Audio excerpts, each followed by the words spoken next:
अस्सलाम वालेकुम। जैसा कि हमने 9th चैप्टर के 3 टॉपिक पढ़ लिए हैं, आज हमारा नेक्स्ट टॉपिक है discovery of neutron. Discovery of electron और प्रोटॉन हम पढ़ चुके हैं। आज का जो हमारा टॉपिक है वो है डिस्कवरी ऑफ न्यूट्रॉन्स।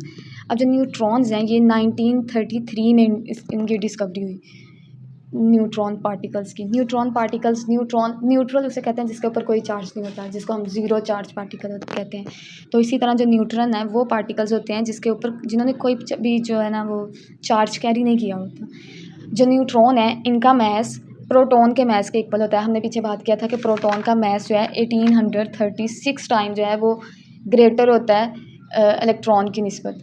तो हम कह सकते हैं कि जो न्यूट्रॉन है इसका मैस और प्रोटॉन का मैस सेम है।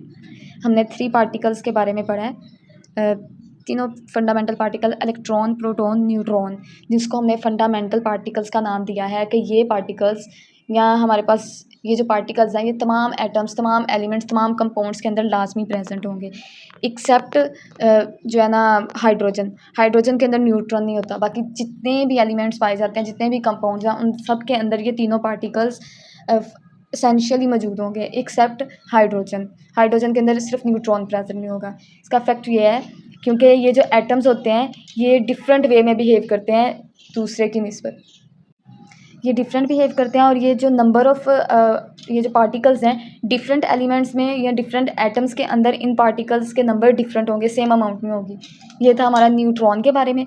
सबसे पहले 1933 में इसकी डिस्कवरी। इसके ऊपर कोई चार्ज नहीं होता, ज़ीरो चार्ज पार्टिकल कहते हैं और इसका मैस प्रोटॉन के मैस के इक्वल होता है। ये तीनों जो एलिमेंट पार्टिकल्स हैं इलेक्ट्रॉन, प्रोटॉन, न्यूट्रॉन, ये फंडामेंटल पार्टिकल हैं। तमाम एलिमेंट जो भी हैं ये तमाम के तमाम तीनों पार्टिकल्स होते हैं, तमाम एलिमेंट, कंपाउंड और जो भी हैं हमारे पास एटम्स उनके अंदर लाजमी मौजूद होंगे एक्सेप्ट हाइड्रोजन के अंदर न्यूट्रॉन्स नहीं होंगे। उसके अलावा ये जो एलिमेंट हैं, ये जो पार्टिकल्स हैं डिफरेंट एटम्स के अंदर इनकी अमाउंट डिफरेंट होगी।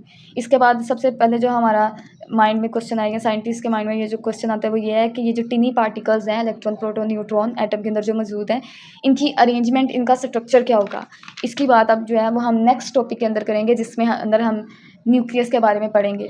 न्यूक्लियस की कंप्लीट स्ट्रक्चर के बारे में पढ़ेंगे कि किस तरह उसमें इलेक्ट्रॉन, प्रोटॉन जो है वो अरेंज हुए होते हैं। तो उसके लिए आपको नेक्स्ट लेक्चर का वेट करना करेगा। आज के लिए इतना ही टॉपिक है। अगर इसमें किसी किस्म की कन्फ्यूजन हो तो आप पूछ सकते हैं। Thank you.